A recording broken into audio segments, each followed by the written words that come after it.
It's been just over a year since Eiyuden Chronicle 100 Heroes released. For some, the game was everything they had hoped for, and it scratched that classic JRPG itch that they'd been missing for so long. For others, it was a colossal disappointment, but for most of us, it was a flawed but fun experience. Now here we are, just a little over a year after its release, and the 3 DLC chapters have arrived. The game is officially considered to be complete, and we can finally experience the game and its story in its entirety. So I think now is a good time to revisit both Eiyuden Chronicle 100 Heroes and Eiyuden Chronicle Rising to reflect on both games and ask the question, did they live up to our expectations? Let's start with Rising. Eiyuden Chronicle Rising is a prelude to 100 Heroes. It's a side-scrolling action RPG with town-building elements. When Rabbit and Bear announced this side game during the Kickstarter, I happily threw down the extra €8 to get a copy of it. But my expectations for it were low, as it was a side game being developed by a different studio. Truthfully, if this wasn't an Eiyuden game, if this was some random action RPG, I wouldn't have given the game a second look. I would have scrolled right past it on the store page. Before my first playthrough, I asked myself, am I only interested in this game because it's an Eiyuden game? Am I only excited for this because I'm hyped for 100 Heroes? And the reason I thought that is because this game could have been anything. It could have looked like the worst thing in the world, and I still would have played it solely because it was Eiyuden. And even before Eiyuden released, I was already invested in the world, its characters, and its lore. But then I played through the game and all of my worries were cast aside. When I booted up the game for the first time and saw how beautiful the character sprites were, how beautiful the mountains and the forests in the background of the opening scene were, I knew I was in for an experience and I couldn't wait to start exploring. The game's opening act perfectly set the tone of what to expect and conveyed that Rising was largely going to be a light-hearted adventure as it introduced us to the 3 protagonists. CJ, the scavenger on her coming-of-age ceremony, Guru, the ex-mercenary who was on a quest to cure his daughter's illness, and Isha, the tight-fisted acting mayor of New Nevea. The banter and the growing friendship between the trio was the highlight of the game. The clash in personalities and their constant bickering was always entertaining, and it regularly had me laughing. Rising clocks in at around 10 to 15 hours in length, and the game is largely padded by an enormous amount of fetch quests. That's normally something that I'd consider to be both annoying and bad, but I thought Rising handled this very well. The quests often have humorous dialogue and you never feel bogged down by them, as you almost never have to go out of your way to complete them. You'll often get exactly what you need just by exploring the dungeons. And the few quests you do need to go somewhat out of your way to complete never take more than a few minutes, as the location of the objective is always marked on the map, so you know exactly where you need to go at all times. And while you're completing these fetch quests, you'll also be rebuilding and upgrading the town, which was recently decimated by an earthquake. So while you're doing these side quests and fetch quests, you actually feel like you're making progress as you're constructing new buildings and gaining access to new features in the town.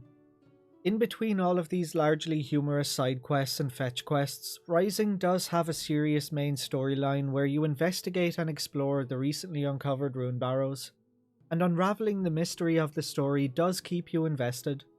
I thought Rising done a great job of separating the serious moments of the main story from the fun moments of the side quests. I never felt like a serious moment was being ruined by ill-timed jokes. By the end of the game, I became so attached to CJ, Guru and Isha and their stories that I couldn't wait to spend more time with them in 100 Heroes. Was Rising a great game? No, but it was a very fun game. I enjoyed Rising so much that I also bought the game physically on the Nintendo Switch, which came with these 3 little trading cards of CJ, Isha and Guru, as well as a physical soundtrack which is still sealed because who even owns a CD player these days? If you were to ask me what I'd change about Rising or what I'd do differently, I wouldn't change a thing. I absolutely loved Eiyuden Chronicle Rising, and I hope they make more of these little spin-off games where they focus on small groups of characters to flesh out their backstories and the lore. As for Eiyuden Chronicle 100 Heroes, this is where things get not so positive. 100 Heroes is a game that I'm conflicted on. Every time I play it, it brings a smile to my face and I have a lot of fun playing it. Yet it simultaneously frustrates me to no end, and despite playing through the game 4 times and having 400 hours in the game, I feel no emotional attachment to the characters and I have very little interest in the story. Yet despite all of that, I continued playing because at its core, the game is mechanically good and it's got the foundations of something great. Back when the game was initially revealed during the Kickstarter campaign, I felt like a giddy child again at the thought of playing another Suikoden-styled RPG. My excitement was off the charts. Fast forward to the game's release, going into 100 Heroes, my expectations were sky high, and at first, the game was ticking every box and scratching every itch that I had been missing in JRPGs. It was a real throwback to the golden age of JRPGs, but about halfway through the game when the excitement of finally being able to play it started wearing off, I began realizing and noticing just how many problems the game had, and then my feelings on the game started to change. Whether you loved 100 Heroes or hated it, I think we can all agree that the game's launch was a mess. Even with a nearly year-long delay, the game launched in an unfinished and broken state with countless bugs and performance issues that took months of patches to fix. It was rushed out the door before it was ready to release. There's going to be a lot of negatives, but before I discuss the negatives, I want to quickly go over the positives. I thought the game's soundtrack was fantastic. The Yarnan theme reminded me so much of the Alma Keenan theme from Suikoden 3. The interlude themes were beautiful. The Runelands Research Laboratory theme was one of my favourites. That whole section in the prison area was so creepy and eerie, and the music added so much to that atmosphere. Whenever they get around to making a sequel, I hope they can convince the composers to return, as I thought they'd done a wonderful job. I thought the artwork and character sprites were gorgeous. The battle system is excellent. Mechanically, it felt like a modern take on the Suikoden 1 and 2 battle system. Although there were certain aspects of it that fell short of Suikoden, like no counterattacks or characters attacking simultaneously. The duels were a joy to watch. They felt very cinematic. I think they set a solid foundation with 100 Heroes to build something great in the future. But now for the negatives, and oh boy, there are a lot of negatives. Noah, Sane and Marisa were rather underwhelming for main characters. During the Kickstarter and in the lead up to the game's release, Marisa had by far my favourite design and my favourite backstory of the 3 main characters. She was the character I was most looking forward to playing as. Unfortunately, by the time the game released, Sane and Marisa almost felt like complete afterthoughts compared to Noah. More so Marisa than Sane, and I was left completely disappointed by their small roles in the game.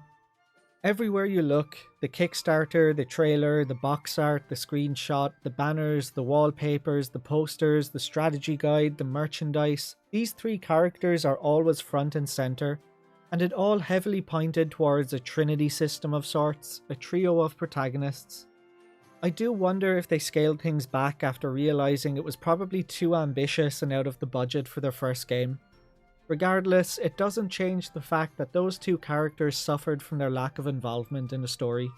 As for Noah, I thought he was written to be slow on the uptake, often being confused as an excuse so that other characters could spell things out to the player and hold your hand as if you're a child who can't follow along. It got tiring fast. You can't have the main character be that dense. Noah, Sane and Marisa as a trio have nothing on CJ, Guru and Isha from Rising. I was, and still am, far more interested and invested in CJ, Guru and Isha's stories than Noah, Sane and Marisa's. As for the story, 100 Heroes had horrible story pacing and at times suffered from bad writing. I'm not talking about translations or localizations, I'm talking about the writing, the script. For a game that was built around war and politics, I thought the whole game was toothless.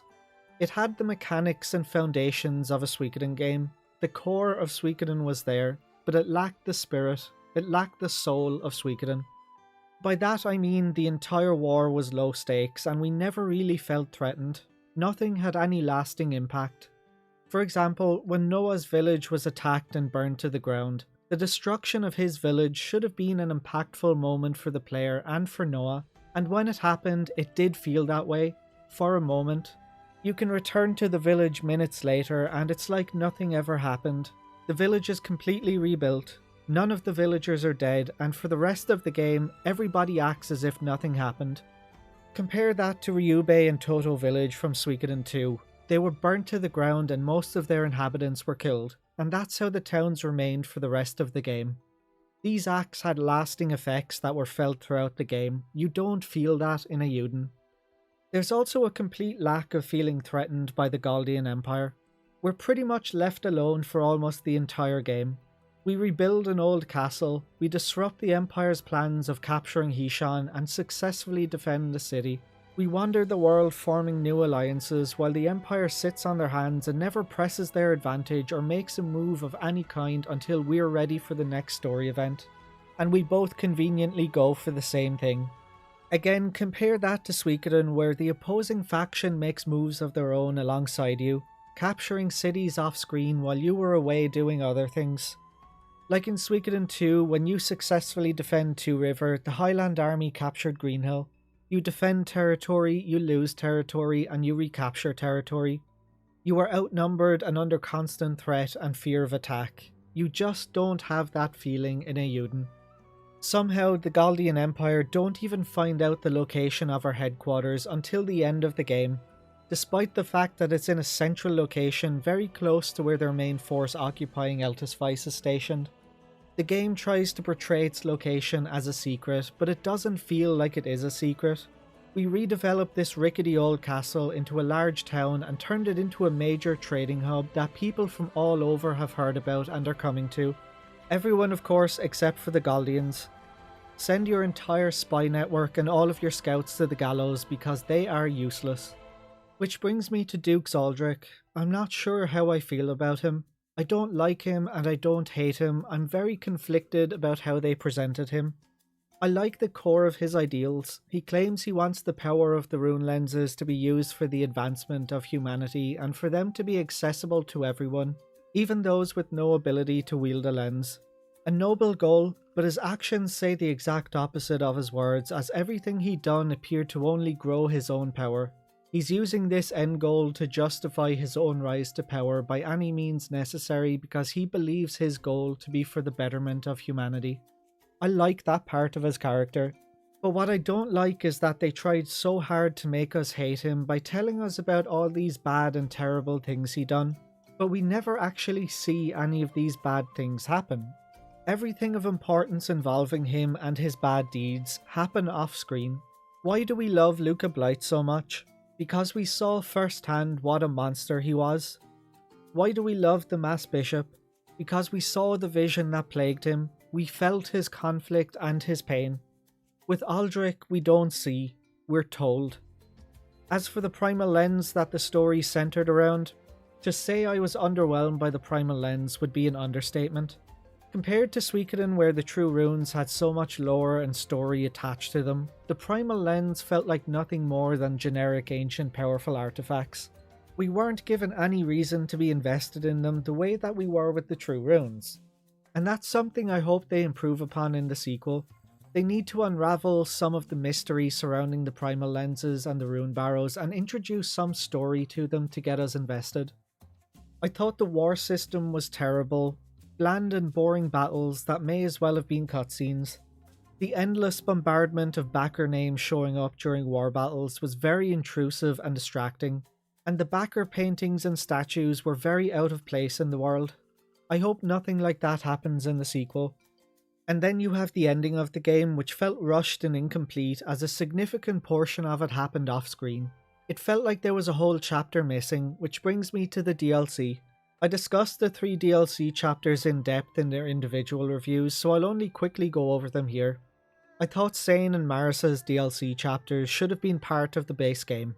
Sane's story in the base game was lacking, almost like he was missing a chapter.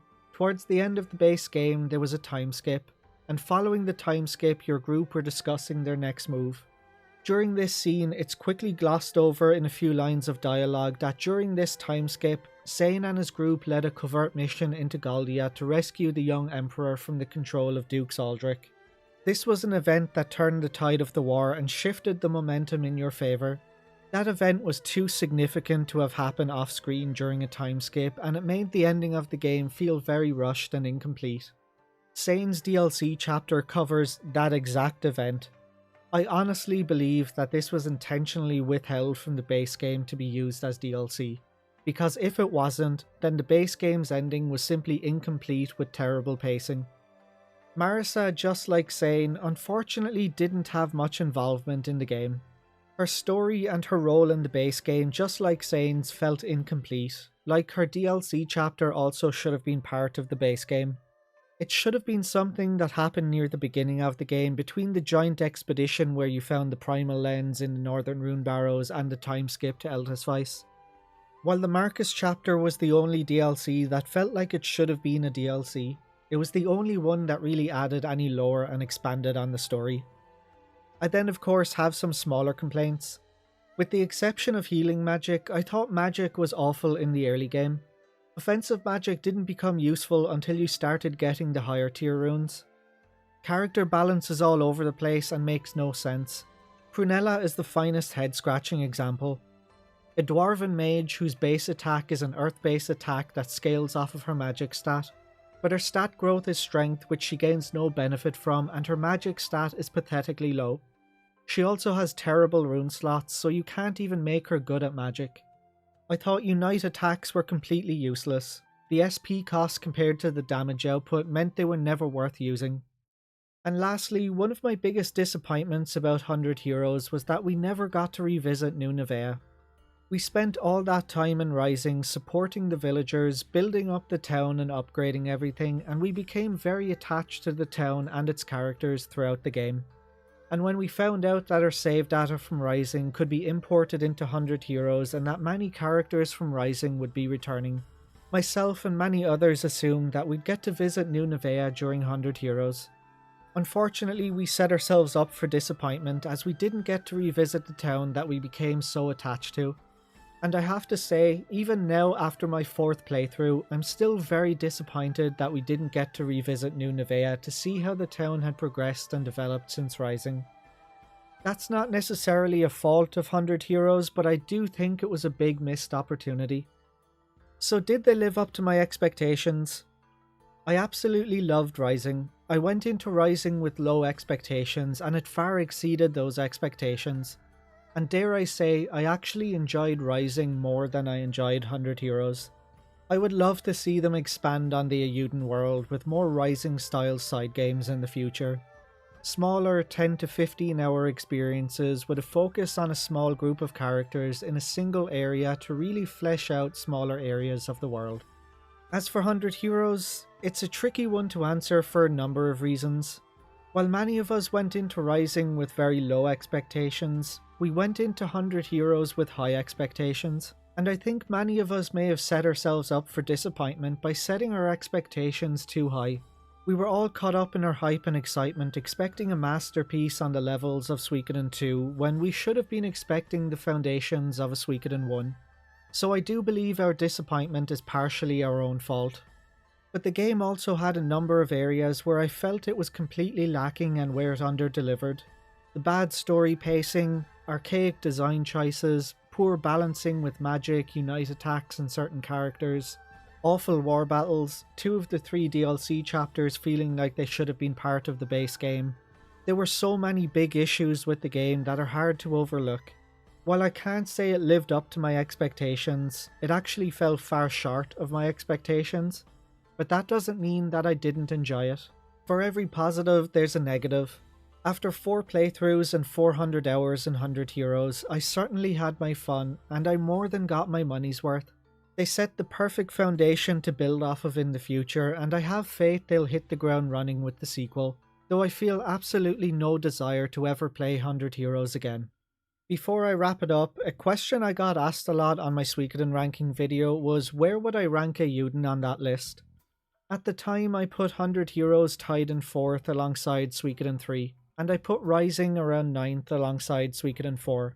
But after playing through both Eiyuden games again recently for this video, I'd changed that ranking. I'd drop 100 Heroes down to 9th, just barely ahead of Suikoden 4, and I'd push Rising up to 6th place. I'm not saying 100 Heroes is a terrible game, my list just speaks to the higher quality of Suikoden. Suikoden is on a whole other level that's difficult to live up to.